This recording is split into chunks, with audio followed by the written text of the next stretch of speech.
আমি একজন বিধবা নার্স। আমি প্রতি রাতে নাইট ডিউটি করতাম একজন যুবকের কেবিনে, যে কিনা 6 মাস থেকে কোমায় আছে। একদিন সকালবেলা আমি ওই কেবিনে অস্বাভাবিক কিছু লক্ষ্য করলাম। বিষয়টি জানার জন্য আমি রাতের বেলা ভিডিও রেকর্ডিং করে রাখলাম গোপনে। পরের দিন সকালবেলা ভিডিও রেকর্ডিংটা দেখা মাত্রই আমার মাথায় আকাশ ভেঙে পড়লো। কিছুদিন আগে আমার স্বামী মারা গেছে। সে মারা যাওয়ার পর আমি খুবই অসহায় হয়ে পড়ি। তাই আমার ডাক্তার ননদ আমাকে একটা নার্সের চাকরি দেয়। এই কিছুদিন পর সে আমাকে একটা পুরুষ রোগীর কেবিনের ডিউটি দিল। সে আমাকে এটা বলে আশ্বস্ত করলো যে ভয়ের কিছু নেই, রোগী কোমায় আছে। এরপর থেকে আমি ওই অচেতন লোকটার রুমে থেকে ওনার সেবা যত্ন করা শুরু করে দিই। কিন্তু একটা অদ্ভুত ব্যাপার হলো কি, আমি যখনই সকালবেলা ঘুম থেকে উঠতাম তখনই দেখতাম আমার আর ওই অচেনা লোকটার কাপড়ে ওগুলো দাগ লেগে আছে। আমার মনে সন্দেহ লাগলো, ভাবলাম নিশ্চয়ই কোনো গোলমাল আছে। এই জন্য একদিন আমি ভিডিও রেকর্ডিং চালু করে রাখি ব্যাপারটা দেখার জন্য। পরদিন সকালবেলা যখন আমি ভিডিওটি প্লে করি তখন ভিডিওটি দেখে আমার মাথায় আকাশ ভেঙে যাচ্ছিল, কেননা ভিডিওটিতে স্পষ্ট দেখা যাচ্ছিল 6 মাস আগে আমার স্বামীর মৃত্যুর পর আমার মা যখন আমাকে নিতে এসেছিল আমি মার সাথে যাইনি, কারণ আমি জানি যে কিছুদিন পর আমি ওই মায়ের কাছে বোঝা হয়ে যাব। প্রথম যেদিন হাসপাতালে পৌঁছালাম সেদিন আমার ননদ আমাকে বললো, আজ তোমার ডিউটি একটা কেবিনে কোমায় থাকা রোগী।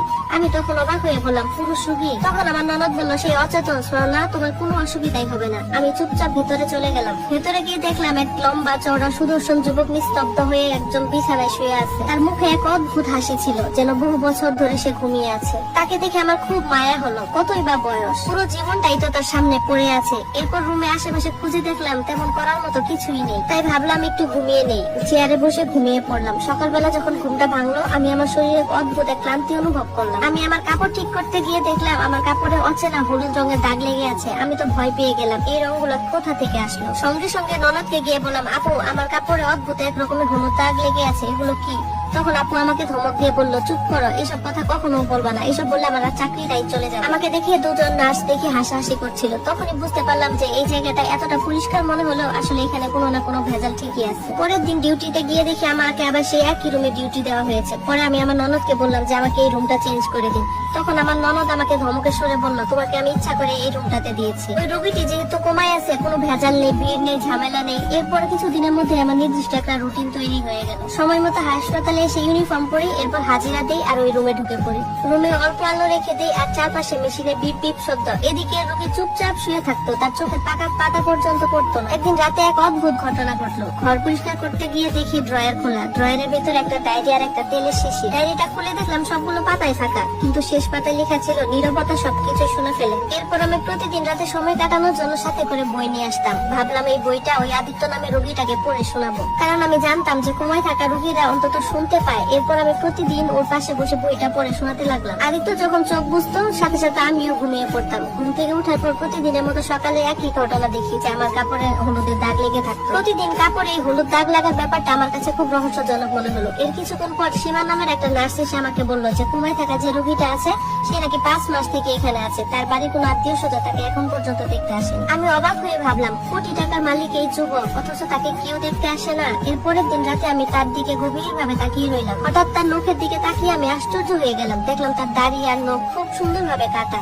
মনে হচ্ছিল কেউ যেন কিছুক্ষণ আগে এসে কেটে দিয়ে গেছে। মনে হচ্ছিল কেউ যত্ন করে কেটে দিয়েছে। হঠাৎ দেখলাম তার চোখের পাতা নড়াচড়া করতেছে। আমি সাথে সাথে মেশিনের দিকে তাকালাম, সবকিছু ঠিকঠাক ছিল। একদিন আমি ওষুধ আনার জন্য হসপিটালের ফার্মেসিতে গেলাম। সেখানে ইনচার্জ আমাকে বললো, আদিত্য সাহেবের জন্য স্পেশাল একটা ওষুধ আছে, সেটা আপনি নিয়ে যান। আমি তাকে বললাম, স্পেশাল কেন? লোকটা আমাকে কিছুই বললো না। এরপর রাতের বেলা আমি ছেলেটার পাশে বসে উপন্যাস পড়তাম এবং তার সঙ্গ দিতাম। এরপর সে যখন ঘুমিয়ে পড়তো আমিও ঘুমিয়ে পড়তাম, কিন্তু সকালবেলা উঠে দেখতাম আমার কাপড়ে সেই হলুদ দাগ। একদিনের এক ঘটনা আমার খুব আশ্চর্য লাগলো। একজন ওয়ার্ড বয় কেবিনে এসে আমাকে বলতেছে, আপনি ভীষণ সাহসী মহিলা। আমি বললাম, মানে কি? তখন সে বললো, কিছু না ম্যাডাম, এমনিই বললাম। একদিন রাতে আমি ওই কেবিনের মেঝেতে পাতলা করে লবণের দাগ দিয়ে দিলাম, যাতে পোকামাকড়ের আসা যাওয়া বন্ধ হয়। ওই দিন সকালে ঘুম ভাঙতেই দেখি সেই লবণের দাগ এদিক সেদিক নড়ে গেছে আর আমার কাপড়ে আবার সেই হলুদের দাগ। তখন আমি পরিষ্কার ভাবে বুঝে যাই যে এখানে কোনো না কোনো রহস্য ঠিকই আছে। এই জন্য মনে মনে সিদ্ধান্ত নিলাম এরপরের দিন যখন এখানে আসবো আমার স্বামী পুরোনো ক্যামেরাটা নিয়ে আসবে। ওই ক্যামেরাটাই আমার সকল প্রশ্নের উত্তর দিতে পারবে। পরের দিন বাড়ি থেকে ওই ক্যামেরাটা ফুল চার্জ করে আমি সন্ধ্যার দিকে হসপিটালে চলে এলাম। ক্যামেরাটা রোগীর বিছানার বাঁ দিকে বসলাম। এরপর সব কাজ শেষ করে বিছানা গুছিয়ে আমি ঘুমিয়ে পড়লাম। ঘুমানোর ইচ্ছা ছিল না, কিন্তু রাত বাড়ার সাথে সাথে কখন যেন ঘুমিয়ে পড়লাম বুঝতেই পারিনি। সকাল হতে দ্রুত বাড়ি ফিরে নিজের রুমের দরজা বন্ধ করে ল্যাপটপের ভিতরে ক্যামেরাটা বের করে ভিডিও ছাড়লাম। নিজের মনকে শক্ত করে বললাম যেটা আমি দেখতে চাচ্ছি হয়তোবা সহ্যের বাইরে হবে। ভিডিও শুরুটা ছিল একদম স্বাভাবিক। আমি প্রথমে বই পড়তেছিলাম, এরপর চাদরটা টেনে শুয়ে পড়লাম। সময় এগিয়ে যাচ্ছিল, কিন্তু এরপর এমন এক মুহূর্ত আসলো যেটা দেখে আমার দম বন্ধ হয়ে যাচ্ছিল। কেননা আমার সেই রোগী আদিত্য রায়চৌধুরী ধীরে ধীরে তার বিছানা থেকে উঠে দাঁড়ালো। প্রথমে দেখলাম বিছানায় বসে বসে তার গলায় এদিক সেদিক নাড়ালো। এরপর দেখি ধীরে ধীরে রুমের ভিতর হাঁটাহাঁটি শুরু করলো। এরপর ধীরে ধীরে সে আমার দিকে এলো, এসে আমার মুখের দিকে অবাক করে তাকিয়ে রইলো। এরপর আমার গায়ের উপর থেকে চাদরটা সরিয়ে আমার মাথায় আলতো করে হাত বুলাতে লাগলো। মনে হচ্ছিল সে যেন আমার কতই না আপন। এর কিছুক্ষণ পর সে তার পকেট থেকে কিছু একটা বের করে আমার নাকের সামনে কিছুক্ষণ ধরে রাখলো। এরপর ড্রয়ার খুলে তেলের শিশিটা বের করে আমার হাতে পায়ে ধীরে ধীরে মালিশ করতে লাগলো। তখন ভাবলাম এই মালিশ করার জন্যই হয়তোবা আমার কাপড়ে হলুদের দাগ লেগে থাকতো। এরপর দেখি সে চুপচাপ তার বেডে শুয়ে পড়লো। আমি তো কাঁপতে কাঁপতে ভিডিওটা স্টপ করে দিলাম। ভাবলাম মানুষটা ঘুমায়নি, তারপরও কেন এই নাটক করতেছে। সন্ধ্যায় আমি তখন হসপিটালে গেলাম, গিয়ে আমার ননদকে সব ঘটনা খুলে বললাম। কিন্তু আমার ননদ আমার এইসব দেখে বলতেছে, তুমি এইসব এই আইডিয়া বানাইছো, এগুলো কাউকে বললো না তুমি, তাহলে কিন্তু তোমার চাকরিও থাকবে না, আমার চাকরিও থাকবে। তিনি আমাকে রেগে মেগে বললেন, তুমি এখন এখান থেকে বের হয়ে যাও, আর এসব কথা কাউকে বলবা না। আমি যখন তার রুম থেকে বেরিয়ে যাচ্ছিলাম, এক ওয়ার্ড বয় আমাকে নিয়ে ক্যান্টিনে বসালো।